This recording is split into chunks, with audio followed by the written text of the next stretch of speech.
যিনি মুসলমান সংস্কৃতিতে বিশ্বাস করেন তিনি তার সেই সংস্কৃতি চর্চা করবেন। এটা কেন আগে হয়নি সেটা আমাদের একটা লজ্জার ব্যাপার। এটা এবার যা হয়েছে সেটাকে অভিনন্দন জানাই এবং এটাকে আরও স্বতঃস্ফূর্তভাবে আরও অনেক বাড়িয়ে নিতে হবে, যেন বাংলাদেশের প্রত্যেকটি মানুষ নিজেদেরকে মালিক মনে করে, কোথাও যেন তারা কোণঠাসা হয়ে না থাকে, আমরা যেন কোথাও ভয় না পাই।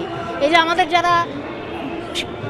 যারা প্রশাসনের মানুষ আছেন তারা যেন আমাদের জন্য ভীতিকর না হয়ে ওঠেন, তারা যেন আমাদের ভাইয়ের মতন আমাদেরকে রক্ষা করেন, আমাদের সংস্কৃতি আমরা যেন স্বতঃস্ফূর্তভাবে করতে পারি সেই পরিবেশটাকে তারা যেন দিতে পারেন। আমরা সেরকম একটা দেশ চাই।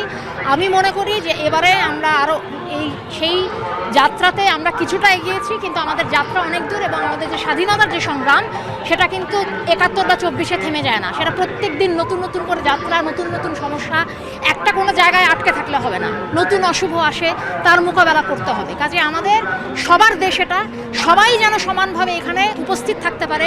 কেউ যেন তার নিজের উপস্থিতি, তার পোশাক, তার মাথার টুপি, তার এখানকার দাড়ি কিংবা তার পাহাড়ের যে পোশাক, কোনো কিছুর জন্য কেউ যেন কোথাও কোনোভাবে কোণঠাসা বোধ না করে, সামাজিকভাবেও না, রাষ্ট্রীয়ভাবে তো নাই।